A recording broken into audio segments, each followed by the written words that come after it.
Thank you, Dan, for the introduction to this webinar. I'd like to take you now through the objectives of what we're going to present today. So what we're trying to do is to enhance the understanding of PFOS, perfluorinated sulfonic acid, which is one of the 9 new POPs that were listed in 2009 under the convention.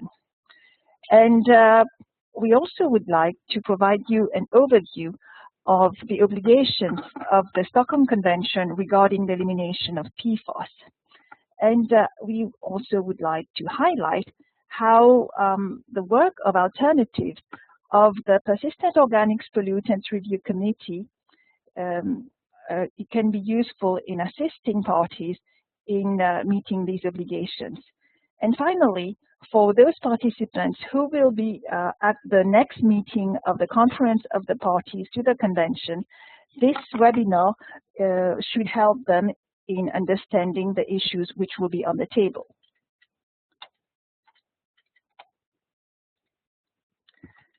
So with these objectives in mind, the webinar today will be structured in the following way.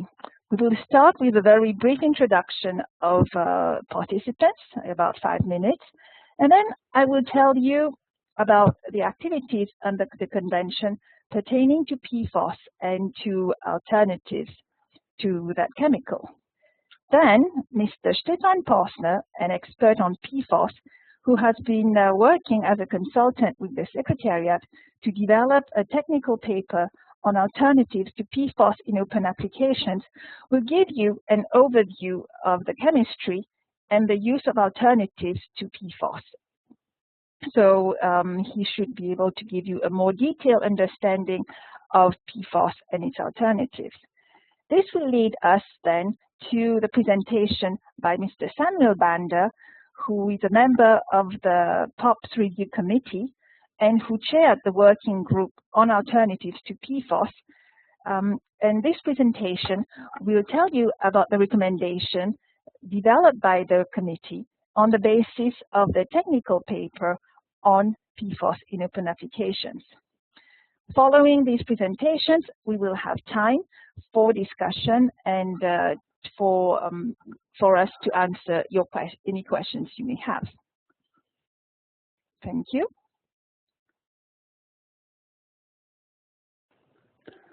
Thank you, Melissa.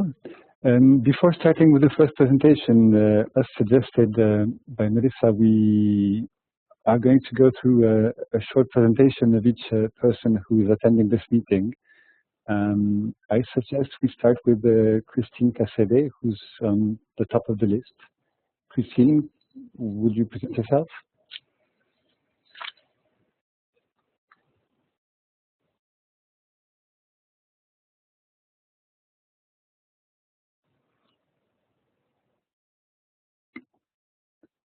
Ms. Cassede, can you hear me?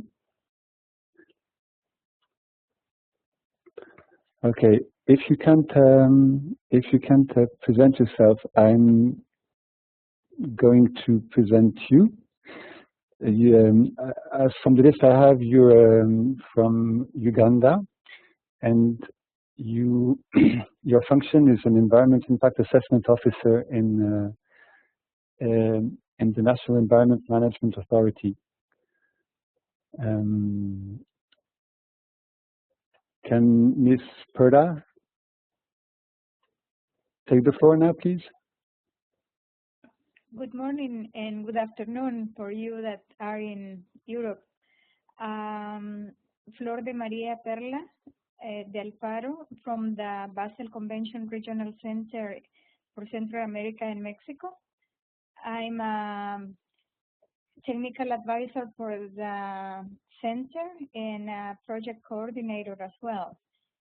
And I'm glad to join this webinar and update what is happening with the listed COPs under the convention. Thanks. Thank you, Ms. Perda. Ms. Francesca Ceni.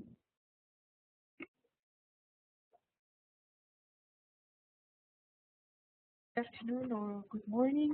My name is Francesca Ceni, and I work in the VRS Secretariat in the webinar team. And I attend as a participant today. Thank you. Thank you, Ms. Ceni. Terminal Jones, you have the floor.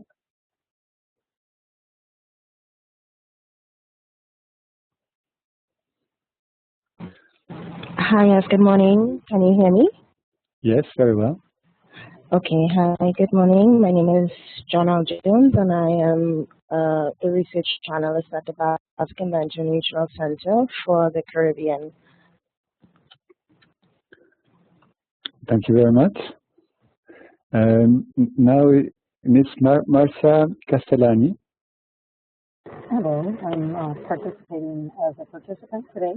I'm with Ford Motor Company, Global Environmental Science.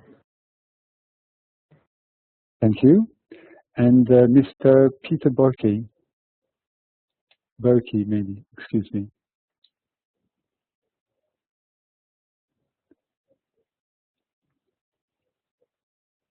Yes, hello. Can you hear me? Very well, yes. Okay, sorry.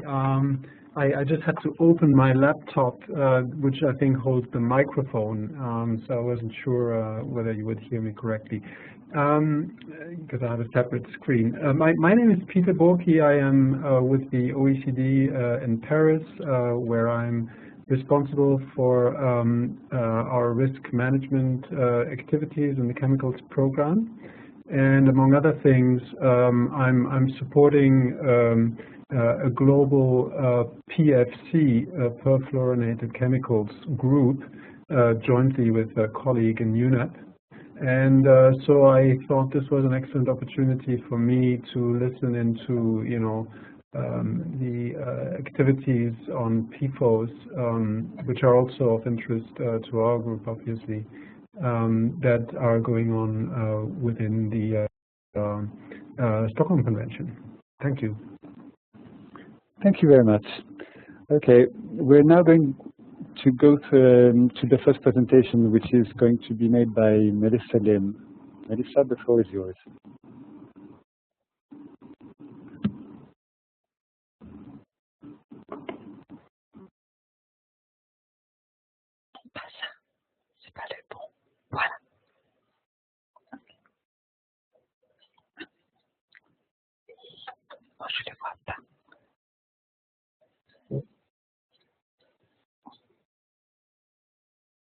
Okay, we have a slight technical issue here. Please, one moment.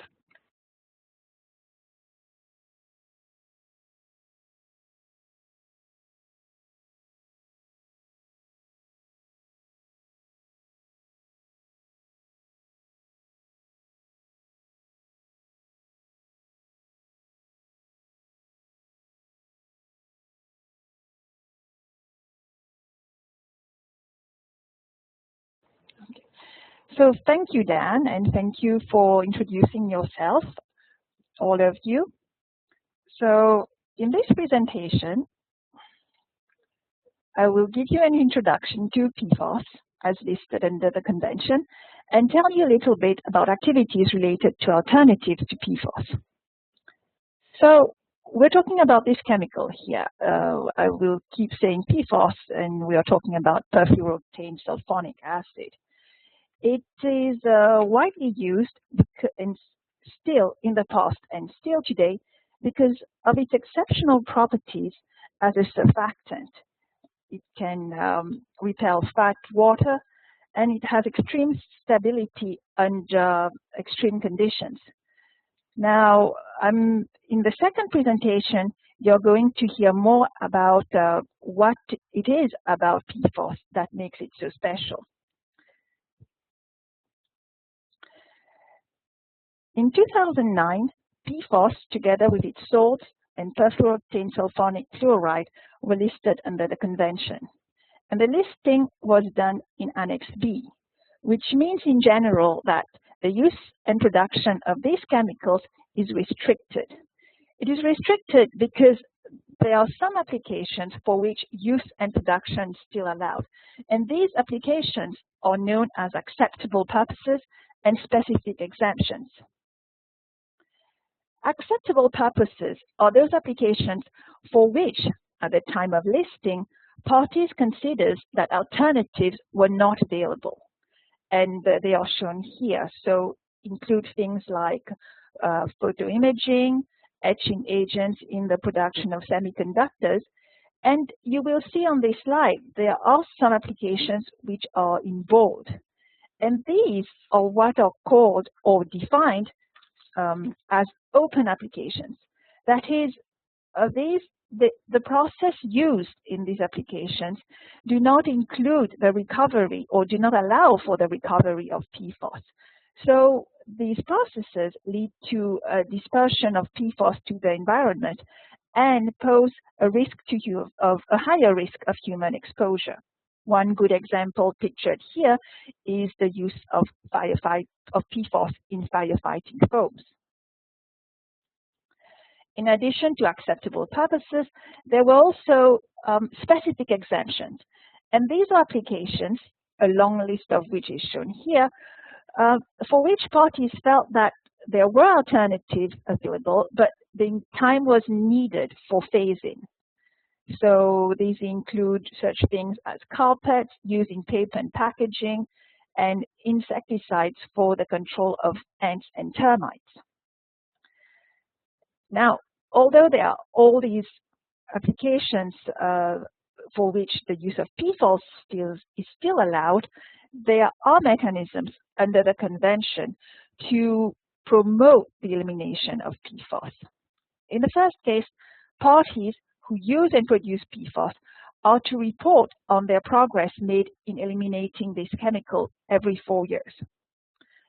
Then the Convention encourages the phase out of PFOS through the use of alternatives and through research on safe alternatives. Also very important is that every 4 years, the Convention foresees that starting in 2015, there will be an evaluation of the continued need for PFOS for the various acceptable purposes and specific exemptions. And now I will tell you about some of the activities that have been ongoing since 2009 to assist parties in eliminating PFOS. And these activities are centered around the promotion of alternatives to PFOS. So to start with, since 2009, there has been several activities mandated by the Conference of the Parties to provide guidance to parties on how to eliminate PFOS and to promote information sharing about PFOS and its alternatives. Now, I'm sorry, and this work has relied heavily on advice provided by the Persistent Organics Pollutants Review Committee, which is the subsidiary scientific body to the Convention. So, in response to a decision by the Conference of the Party, the committee has developed recommendations on the risk reduction for PFOS, its salts, and PFOS-S. And further to that, at the last Conference of the Parties, a decision was taken to encourage parties to implement these recommendations.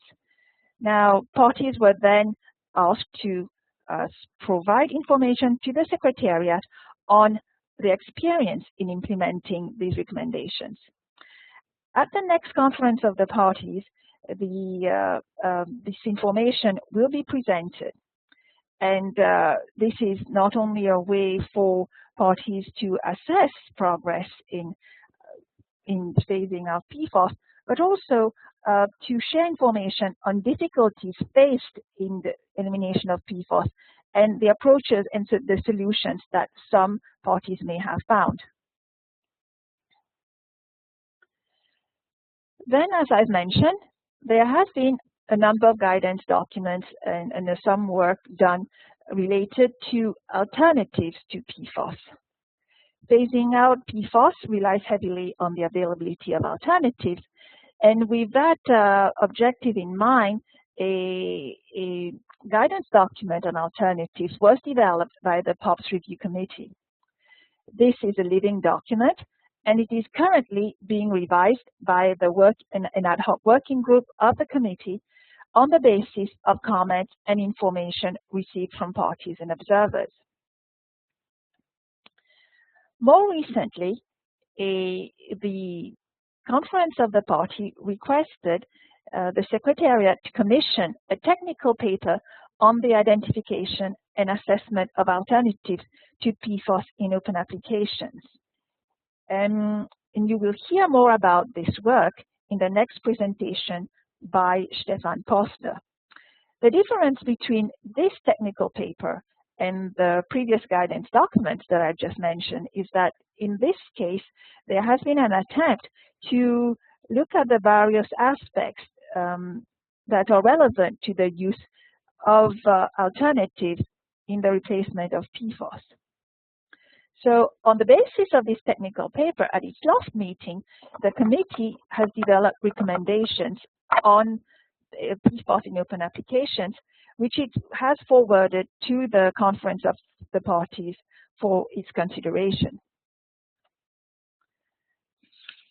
Now, in addition to these guidance documents on alternatives, there are other information documents that are highly relevant for parties who are looking to phase out PFOS. The first two shown on these slides were developed to assist parties in updating the national implementation plans. Under the Convention, following the amendment of an annex to the Convention to list new chemicals, parties have the obligation to update the national implementation plans with information on how they are going to address the newly listed chemical. So in this case, these guidance documents should assist parties in developing an inventory of PFOS and also in implementing best available techniques and best environmental practices. These two documents will also have a lot of information on the different processes that use PFOS. And under the Basel Convention, there's also work ongoing to assist parties in the environmentally sound management of PFOS waste. Since there is ongoing use of PFOS, there's also ongoing generation of PFOS. So it is vitally important that these wastes be managed in an environmentally sound manner. These guidelines are under development, and a draft should be considered at the next conference of the parties of the Basel Convention. So to summarize, I've told you that these chemicals, PFOS, Itzol, and PFOS-F, were listed in 2009, rather recently. And the listing was in such a way that these chemicals can still be produced and used for several applications. There has been a lot of emphasis on promoting safer alternatives to PFOS to assist parties in the phase out of these chemicals. Now, I've also told you about several activities that are ongoing under the convention to promote risk reduction for PFOS. Now, if you're interested in seeing ongoing development for PFOS, and especially if you will be participating at the next conference of the parties to the Stockholm Conventions, here's some of the issues that will be on the agenda. As I've mentioned, there is a process that is foreseen by the Convention for the evaluation of the continued need for specific exemptions and acceptable purposes. A process for this evaluation will be considered by the Conference of the Parties. Furthermore, the recommendations developed by the POPs Review Committee on alternatives to the use of PFOS in open application will also be considered. And then finally, the parties' experience in implementing the recommendations on risk reduction for PFOS will be on the table for consideration. In case you are not aware of this, the next meeting of the Conference of the Parties to the Stockholm Convention will be held back-to-back with the COP of the Rotterdam and Basel Convention in Geneva, starting the end of April. Pre-session documents related to PFOS issues and all other issues will soon be posted on the website of the convention.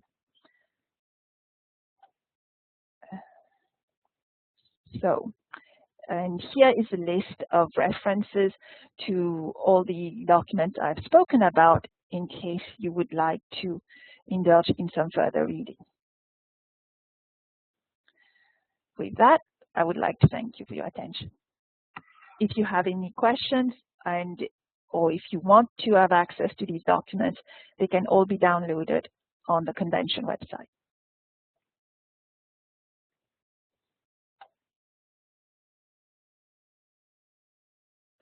Thank you, Melissa. The next presentation is going to be made by Stefan Posner, as Melissa had just mentioned earlier. So I'm going to give him the control of the webinar as from now. And Stefan, the floor is yours. Thank you very much.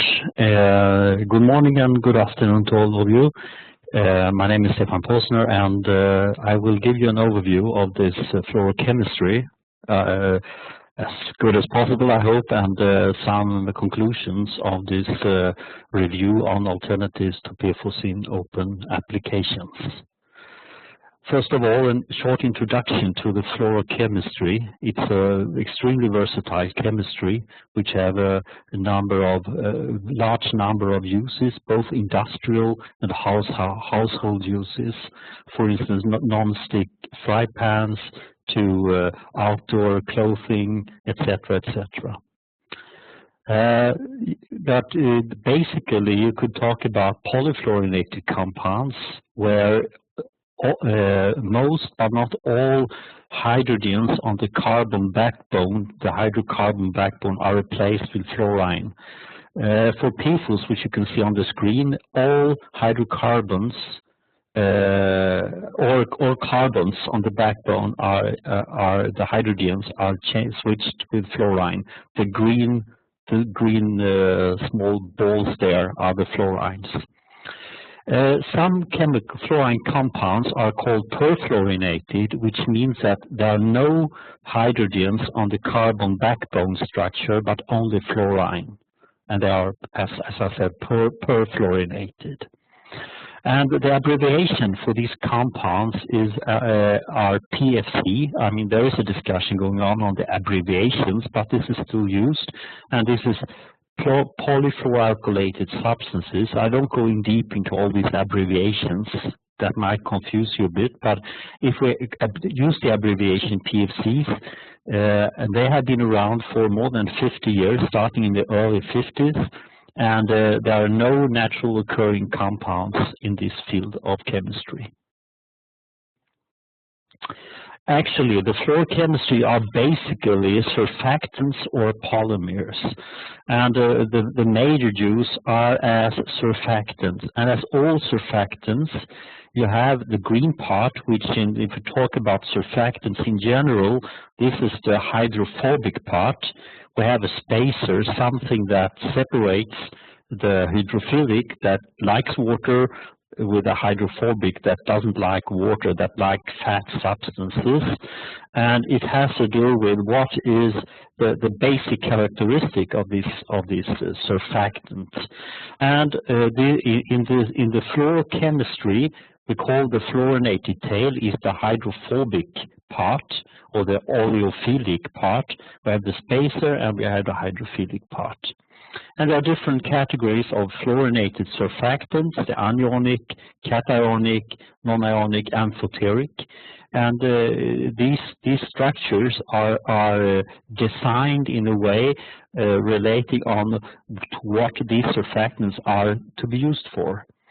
And some very common fluorinated tails are either the perfluoroalkyl chemicals or perfluoroether. I don't go into deep in that, but there is a, as you can understand, there is a variety of combinations here, which makes this fluorochemistry family a large and a extremely large group of chemicals. What is the reason that we use these PFCs, the fluorochemicals? The basic reason are surface active properties. We want to have a non-wettable surfaces, meaning that we have a liquid or some contact between the liquid and the surface, and no penetration, no contact whatsoever. This is the basic use, whether we are talking about perfluorinated PFCs as surfactants or as polymers. We have to understand when we talk about alternatives to PFOS. PFOS is a substance that have 8 carbons. If you see this screen, they are not. If you have the variety within the fluorochemistry have different carbon chain length. And when we talk about alternatives, we have to understand the properties of these different chemicals are not exactly the same. And this graph describes that the surface tension gets higher, meaning that it's easier, the wettability changes if we have smaller molecules than we have for the larger molecules, meaning that we have a relative to PFOS, which have 8 carbons, to one that have 4 carbons, have different properties. This is the message with this slide. And it's also very important to remember when we talk alternatives. Just an example of these properties, the surface energy and tension. We talk about tension for liquids and surface energy for materials. And the basis is that if we have a liquid that has a higher surface tension than the surface, you can't wet the surface with that liquid. And the very important property for PFCs, they can resist a number of liquids, which is not possible for other materials. And that is what we call this extreme oleophilic, these non-wettable, extreme non-wettable properties. And when products are designed, you actually design them from the surface energy properties. Okay, short about the production of fluorochemicals. There are 2 main production processes, 2 main processes. We have, first of all, the electrochemical fluorination, abbreviated ECF, and then we have the telomerization. There are 2 different processes but they are basically producing chemicals that could be used in the same way. But there are 2 different major processes for the production of fluorochemicals. This might be very complex from the first view when you look into this, but this is the schematic overview of the electrochemical fluorination process, which is one of the processes that have its roots back to the early 50s. And from this process, you can go and produce virtually a number of combinations of surfactants and polymers from, as you can see in the brownish squares, a number of different kind of surfactants. If you have the 8 carbons in the precursor, that is this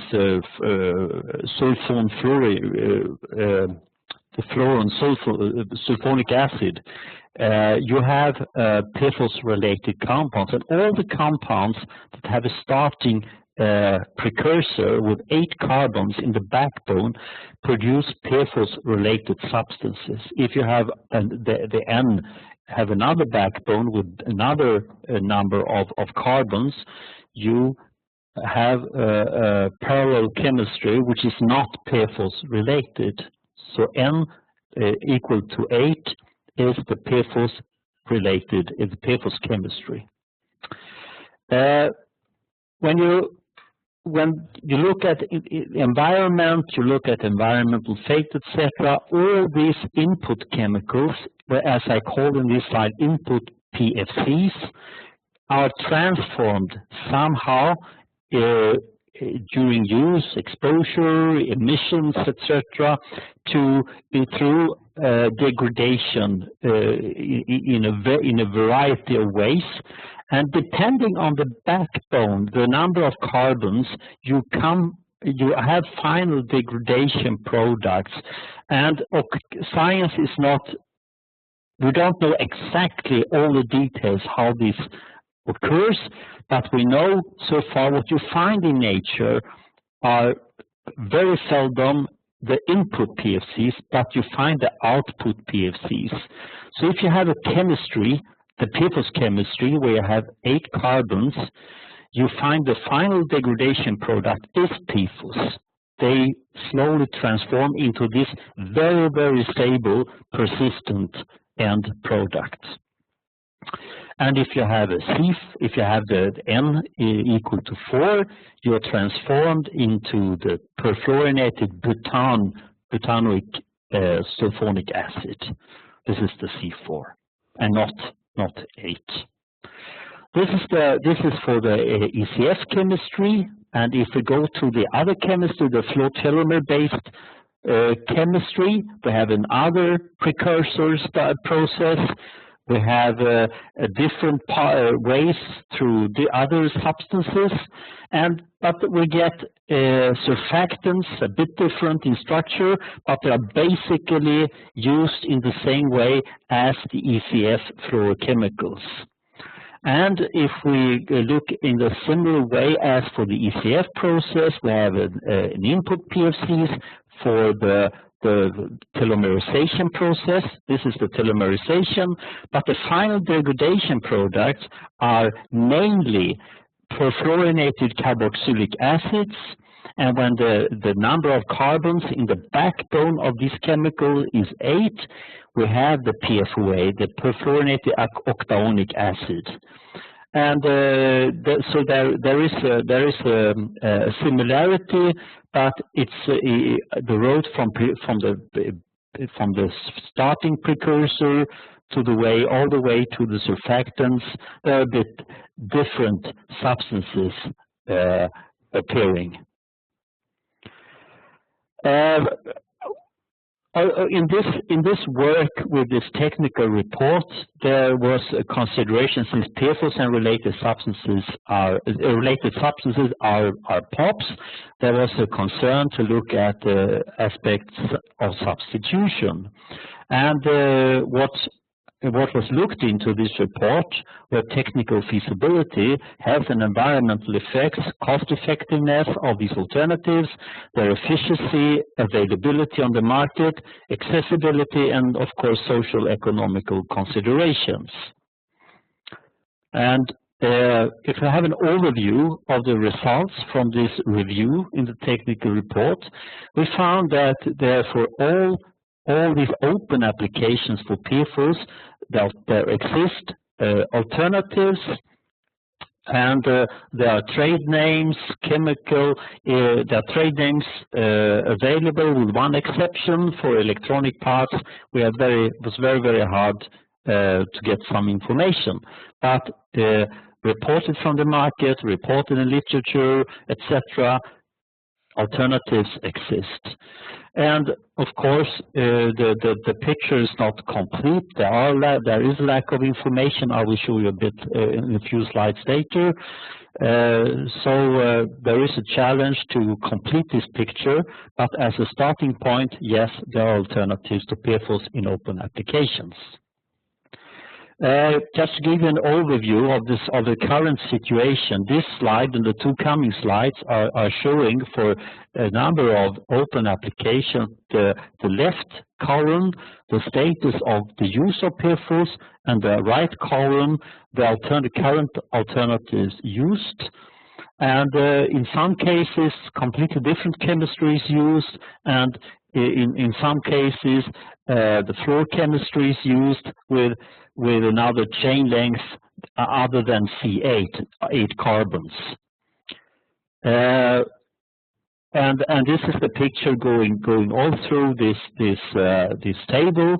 We have for instance, for metal plating, we have an alternative which we only looked at feasible alternatives on the market, and then we have in some cases, in a number of cases, fluorochemicals with shorter chain length than PFOS, and with the current knowledge, they have some different properties, and but they worked in the context in the application.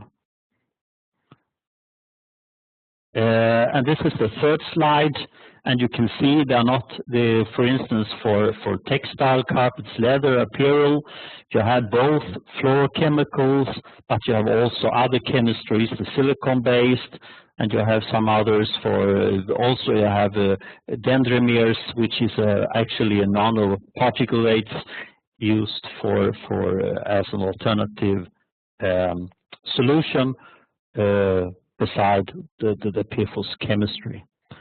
And for the review in total, we concluded that there are alternatives for all the open applications, but there are major data gaps for a number of per and polyfluorinated chemicals.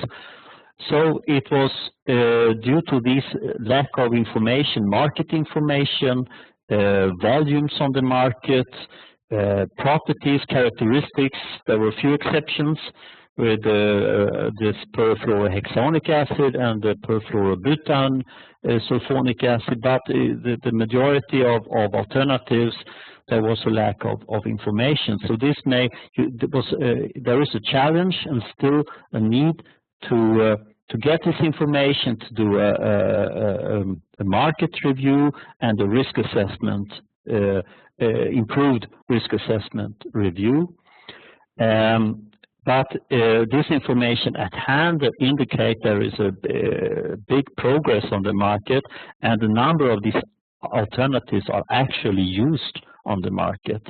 The challenge is to continuously get more information, so the picture of these alternatives can get more complete. And finally, eventually, I would like to mention that a relative to PFOS called perfluorohexane sulfonyl fluoride is the major precursor, the starting precursor for what we call the C6 chemistry. It's not PFOS, but it's a PFOS with, it's called the perfluorinated hexane sulfonate. It's a relative with 6 carbons instead of PFOS having 8 carbons. It was considered in this report not as a feasible alternative, since this C6, this PFHXS, has properties close to PFOS, which makes it close to a suggestion, possible suggestion for a POP. But this is a decision that has to be taken later on, but still it was a suggestion also to suggest PFHXS as a POP. Thank you very much. Thank you, Mr. Postner, for this presentation. We're now directly going to go through to the next one, which is the one made by Mr. Samuel Banda, who, even though he doesn't appear on the list of participants, is following this meeting. So, Mr. Banda, the floor is now yours. Please go ahead.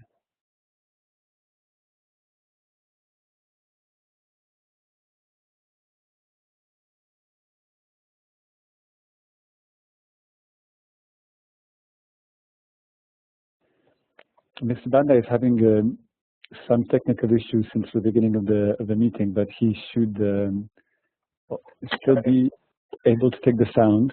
Mr. Banda? Try again. Okay, Mr. Banda, can you hear us and go ahead with the presentation?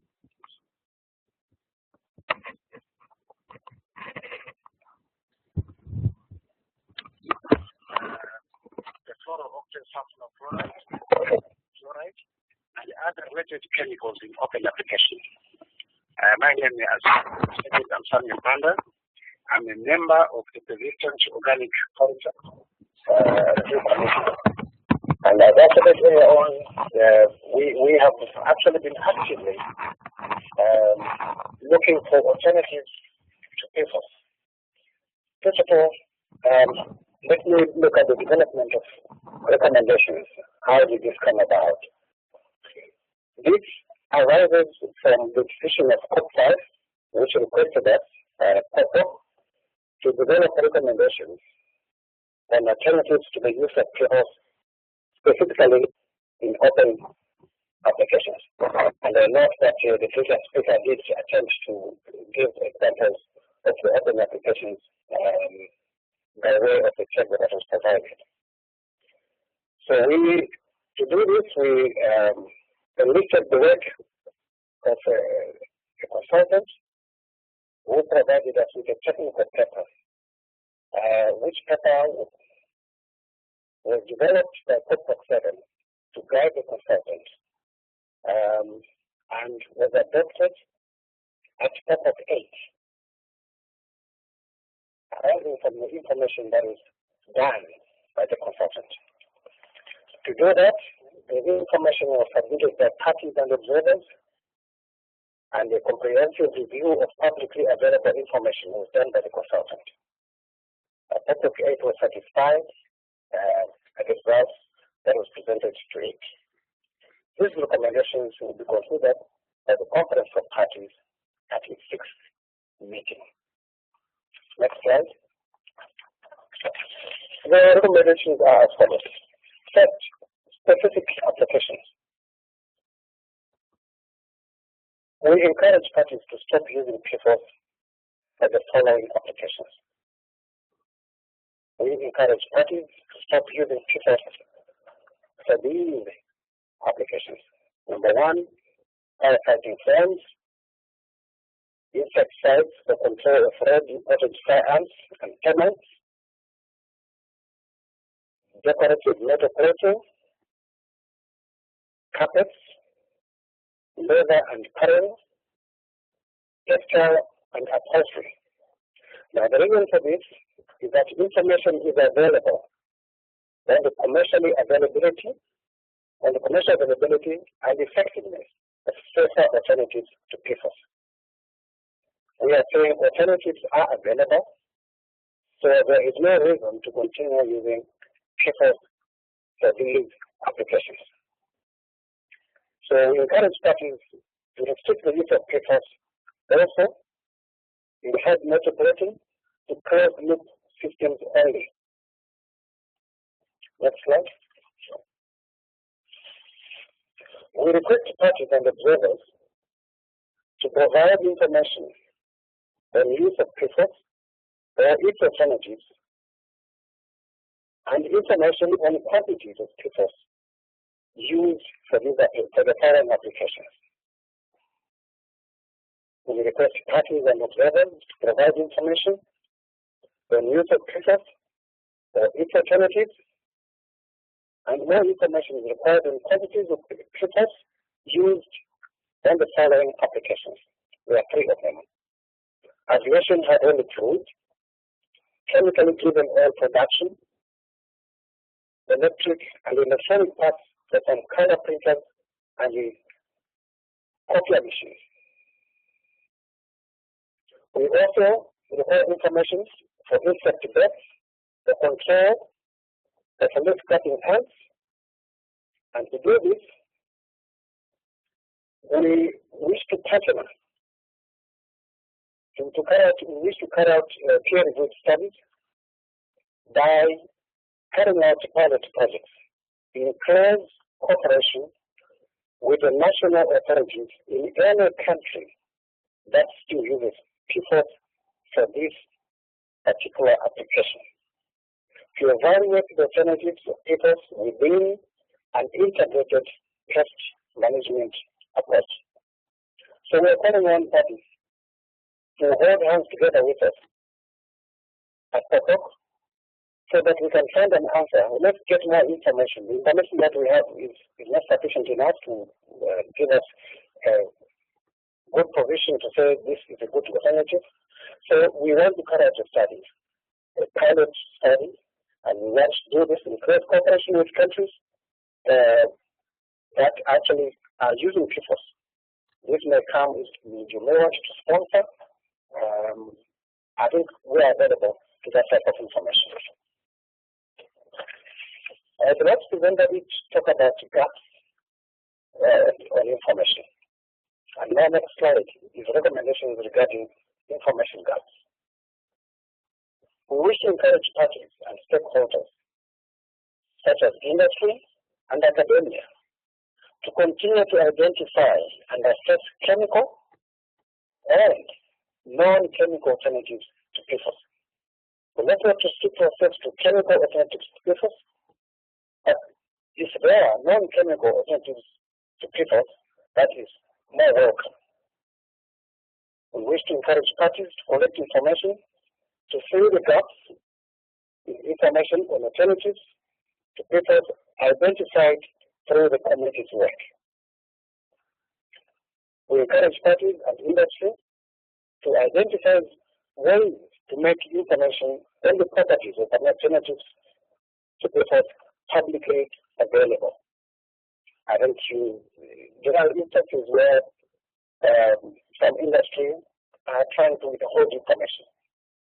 I think we encourage them to come out in the open and make them public. Let's know the kind of information the alternative has.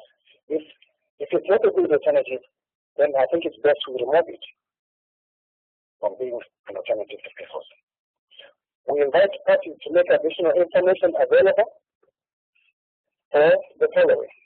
1, revision of the guidance on alternatives to PFOS and its derivatives, and information that the continued need for PFOS is source for the various acceptable purposes and specific exemptions. Our committee also looked at the future work. And my next slide is the recommendations on future work. Future work can consider the need for further evaluation of certain alternatives identified in the technical paper that indicates that there might be of concern with regard to their health and environmental effects. Consider inviting the committee to revise the guidance on alternatives to PFOS to incorporate the information contained in the technical paper on alternatives to PFOS in open applications. I should mention that we have guidance we got a document which we keep on upgrading, precisely because PFOS, as you know, there are so many various uses of it. So as information comes, as the analytical work is done, if we find that the alternative is also not good enough, I think we want to update. We are asking people, parties, observers to come through in trying to redevelop this guidance on alternatives to PFOS. We ask you to further participate in the assessment of information on alternatives to PFOS made available to the conference of parties.